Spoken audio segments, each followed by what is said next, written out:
यहाँ पे मणिपुर की चर्चा कर रहे हैं। एक तो मणिपुर के अंदर जो घटनाएं घटी वो बेहद दर्दनाक हैं, लेकिन उससे भी ज़्यादा दर्दनाक जिस तरह से भारतीय जनता पार्टी के एमएलएज जो कह के यहाँ से सदन छोड़ के बाहर चले गए और बाहर जाके चैनलों पे बाइट दे रहे हैं। वो कह रहे हैं कि मणिपुर से उन लोगों का कोई लेना देना नहीं है, मणिपुर उनके लिए कोई विषय नहीं है। मैं ये सोच रहा था, ये सारे चैनलों पे भी चल रहा है, सारे चैनलों पे चल रहा है कि भारतीय जनता पार्टी के विधायक जो हैं वो विधानसभा छोड़ के ये कह के चले गए कि मणिपुर से उन लोगों का कोई लेना देना नहीं है, मणिपुर उनके लिए कोई विषय नहीं है। पूरे देश में इस टाइम टीवी चैनलों पे ये चल रहा है और मणिपुर के लोग भी ये देख रहे होंगे। और जब मणिपुर के लोग ये देख रहे होंगे कि दिल्ली के अंदर बैठे हुए विधायक, दिल्ली के विधायक, भारतीय जनता पार्टी के विधायक साफ साफ ये कह रहे हैं कि मणिपुर से उनको कोई लेना देना नहीं है, उनके दिल पे क्या गुजर रही होगी। अध्यक्ष महोदय, ये केवल भारतीय जनता पार्टी के कुछ विधायक नहीं कह रहे, ऊपर से नीचे तक पूरी की पूरी इनकी सारी सरकारें और उनके सबसे बड़े नेता प्रधानमंत्री श्री नरेंद्र मोदी जी का संदेश है कि मणिपुर से उनका कोई लेना देना नहीं। जब से मणिपुर की घटना घटी है, प्रधानमंत्री जी चुप हैं। मणिपुर के अंदर 6500 एफआईआर हो गई 190 दिन के अंदर। 3 मई से लेकर 31 जुलाई के बीच में 6500 एफआईआर हो गई। प्रधानमंत्री जी चुप रहे। मणिपुर में 4000 लोगों के घर जला दिए गए, प्रधानमंत्री जी चुप रहे। 60,000 लोग बेघर हो गए, प्रधानमंत्री जी चुप रहे। 150 से ज्यादा लोगों की मौत हो गई, प्रधानमंत्री जी चुप रहे। 350 धार्मिक स्थल जला दिए गए, प्रधानमंत्री जी चुप रहे। केंद्रीय फोर्सेस, आसाम राइफल्स और मणिपुर पुलिस के बीच में खुलेआम झगड़ा हो गया और गोलाबारी हो गई, जो आज तक भारत में कभी नहीं हुई कि सेंट्रल फोर्सेस और लोकल पुलिस के बीच में झगड़ा हो जाए। पूरी दुनिया के अंदर भारत की थू थू हो रही है। यूरोपियन पार्लियामेंट के अंदर इस पे चर्चा हुई, अमेरिका के अंदर इस पे चर्चा हुई, वहां के नेताओं ने इसकी थू थू की, लेकिन भारत के प्रधानमंत्री चुप रहे, कुछ नहीं बोले। और एक दिन जब एक वीडियो चारों तरफ सर्कुलेट हुआ जिसमें हमारी 2 या 3 बहनों को निर्वस्त्र करके सड़क के ऊपर घुमाया गया और उनके साथ खुलेआम सरेआम कई लोगों ने मिलकर गलत काम किया, तब भी प्रधानमंत्री जी चुप रहे। उनके मुख्यमंत्री कहते हैं ये कोई आइसोलेटेड इंसिडेंट नहीं है, यहां तो ये रोज ही हो रहा है। मैं ये पूछना चाहता हूं कि एक देश का प्रधानमंत्री एक पिता के समान होता है सबके लिए। वो जो बेटियां जिनके साथ ये गलत काम किया जा रहा था, या इतनी बेटियों के साथ उनके मुख्यमंत्री का, बीरेंद्र सिंह का कहना है कि ये तो रोज हो रहा है। यहां पे लोग प्रधानमंत्री को रोज याद नहीं करते। आज मेरे घर में सब्जी नहीं बनी, घर में पानी नहीं आ रहा, तो लोग प्रधानमंत्री को याद नहीं करते। प्रधानमंत्री को याद तब करते हैं जब सारे सिस्टम फेल हो जाते हैं, तब आदमी याद करता है यार मेरा प्रधानमंत्री मेरे को बचाएगा। उन महिलाओं के लिए तो सब कुछ फेल हो गया था जिनको निर्वस्त्र करके वहां पे खुलेआम सड़कों पे घुमाया गया और खुलेआम उनके साथ गलत काम किया गया। वो तो बेटियां हैं हमारे देश की, वो तो प्रधानमंत्री जी की उम्र के हिसाब से वो तो उनके पिता समान है। पोजीशन के हिसाब से भी, उम्र के हिसाब से भी प्रधानमंत्री तो उनके पिता समान है। और जिस दिन अगर बेटियों की सरेआम इज्जत लुट रही है और बाप कहे कि मेरा इससे कोई लेना देना नहीं है, तो बेटियां कहाँ जाएंगी? बाप अगर ऐसे मौके पे मुंह मोड़ ले तो बेटियां कहाँ जाएंगी? मैं देख रहा था एक रिटायर्ड आर्मी ऑफिसर जो मणिपुर का रहने वाला, उसका एक वीडियो सर्कुलेट हो रहा था। वो प्रधानमंत्री मोदी जी का बहुत बड़ा भक्त होता था, अंध भक्त होता था। उसका पिछला ट्विटर अकाउंट उठा के देखो, उसने मोदी जी के लिए अंध भक्ति में पिछले कई सालों से खूब ट्वीट किए हुए हैं। वो रो रहा था उस वीडियो में। और रोते हुए कह रहा था कि प्रधानमंत्री जी, मैंने नहीं सोचा था कि आप हमें इस तरह से धोखा देंगे, मैंने नहीं सोचा था कि आप हमारी पीठ में छुरा घोंपेंगे, आप हमें हमारे हाल पे इस तरह से छोड़ देंगे। ये सारे बीजेपी वाले कह रहे हैं कि ये अकेला प्रधानमंत्री आज जो पिछले 9 साल में 50 बार नॉर्थ ईस्ट गया था। अध्यक्ष महोदया, हमारा कोई रिश्तेदार हमारे खुशी के मौके पे तो रोज आए, लेकिन जिस दिन मुसीबत हो उस दिन मुंह मोड़ ले। तो आदमी तो असली दोस्त तो वही होता है ना जो मुसीबत में काम आता है। असली साथी वो थोड़ी होता है जो कि शादी ब्याह में। तो जब हमारे घर में मुसीबत आई, जब मणिपुर के अंदर मुसीबत आई, जब मणिपुर जल रहा था, लोग मर रहे थे, लोगों के घर जलाए जा रहे थे, महिलाओं के साथ गलत काम किया जा रहा था, तब आपको सुध नहीं आई, तब आप अपने कमरे के अंदर कुंडी मार के बैठ गए। पूरा देश इस टाइम स्तब्ध है और पूरा देश पूछ रहा है कि प्रधानमंत्री की चुप्पी का कारण क्या है। प्रधानमंत्री ना कुछ कर रहे हैं और ना कुछ बोल रहे हैं। प्रधानमंत्री की चुप्पी का कारण क्या है, ये पूरे देश के अंदर इस वक्त चर्चा का विषय है। और ये पहली बार नहीं है, पिछले 9 साल के अंदर जब जब इस देश के ऊपर आपदा आई, जब जब इस देश के अंदर कोई आपदा आई, ये प्रधानमंत्री चुप हो गए, अपने कमरे में जाके अंदर कुंडी मार के बैठ गए। ये प्रधानमंत्री मैदान छोड़ के भाग गए। ये प्रधानमंत्री कहीं दिखाई नहीं दिए, लोग चिल्लाते रहे। अभी थोड़े दिन पहले मेरे को याद है, जंतर मंतर के ऊपर हमारी महिला पहलवान जंतर मंतर के ऊपर बैठी थी। उनके आरोप थे कि उनके साथ कुश्ती फेडरेशन के प्रेसिडेंट ब्रजभूषण सिंह ने उनके साथ छेड़खानी किया और उनके साथ गलत हरकतें की है। यही महिला पहलवान जब मेडल जीत के आई थी ओलंपिक के अंदर, तो प्रधानमंत्री जी सबसे पहले फोटो खिंचवाने पहुंच गए थे। और वो वीडियो भी देखा मैंने जिसमें उन्होंने महिला पहलवानों को कहा, बेटा तुम मेरी बेटियों के समान हो, कल को कोई दिक्कत हो मेरे पास आ जाना। जब उन महिला पहलवानों ने कहा कि हमारे साथ पिताजी, हमारे साथ गड़बड़ हो गई, हमारे साथ बदसलूकी हो गई, तो प्रधानमंत्री जी चुप हो गए। प्रधानमंत्री जी ने चुप्पी साध ली। कम से कम इतना तो कह देते, प्रधानमंत्री जी अगर इतना ही कह देते कि बेटा चिंता ना करो, मैं हूं, मैं जांच कराऊंगा, दोषियों को सजा दिलवाऊंगा, कम से कम लोगों को संतुष्टि तो मिल जाती कि प्रधानमंत्री है। मणिपुर के केस में कम से कम इतना ही कह देते, मणिपुर के लोगों को एक अपील, शांति की अपील ही कर देते प्रधानमंत्री कि मैं मणिपुर के लोगों से शांति की अपील करता हूं कि कृपया हिंसा मत कीजिए। शांति की अपील तक नहीं करते हमारे प्रधानमंत्री, कमरे में कुंडी मार के बैठ जाते। जब ये महिला पहलवान थी, महिला पहलवानों को एक अपील कर देते, वो तो बेचारी केवल प्रधानमंत्री से 2 शब्द सुनने के लिए बेताब थी। अगर वो कह देते कि बेटा चिंता ना करो, जिसने भी तुम्हारे साथ गड़बड़ किया मैं उनको बख्शूंगा नहीं। उन्होंने क्या किया, सुप्रीम कोर्ट जाना पड़ा इन बिचारी महिला पहलवानों को एक एफआईआर दर्ज कराने के लिए, एक एफआईआर दर्ज कराने के लिए। ऐसे प्रधानमंत्री हैं।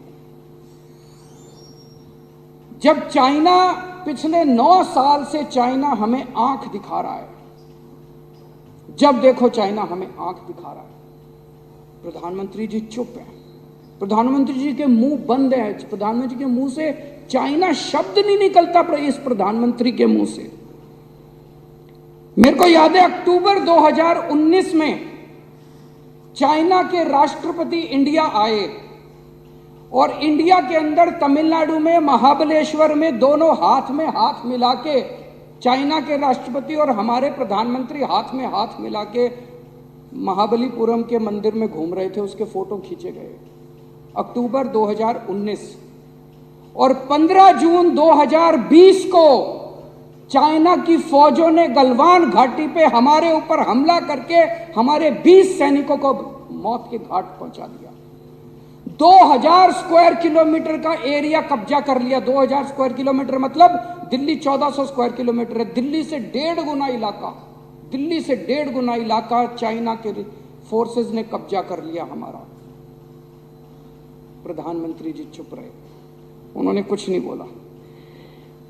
अफवाहें लेके कई लोगों का दावा है अफवाहें हैं कि 2000 स्क्वायर किलोमीटर जो इन्होंने हमारा कब्जा किया है, अंडर हैंड डीलिंग करके कोई चुपके से डील हुई है और शायद इन्होंने ये उनको दे दिया है, उनसे संधि।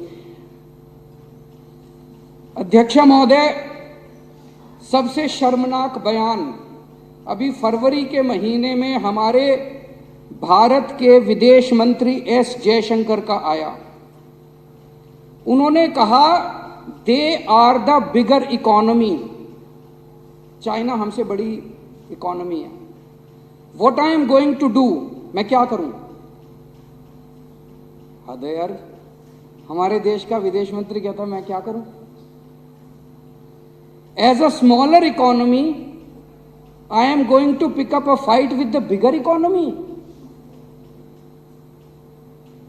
It is not a question of being reactionary. It's a question of common sense. ये हमारे देश के विदेश मंत्री कह रहे हैं। इसके ऊपर बहुत सारे रिटायर्ड आर्मी के अफसरों ने लिखा। एक मेजर जनरल शैल झा हैं, उन्होंने ट्वीट किया, mister Jaishankar should know that it's not India but China which is picking up the fight. Economy or no economy, if we bow down to a bully, we are abandoning our self-respect. Is it acceptable? What a shame. It's cowardice. अध्यक्ष महोदय, ये लोग पानी P P के जवाहरलाल नेहरू को गालियां देते हैं। कम से कम उस जवाहरलाल नेहरू ने चाइना की आंखों में आंखें डाल के उनके साथ युद्ध तो किया था। इन्होंने तो देश को सरेंडर कर दिया चाइना के सामने,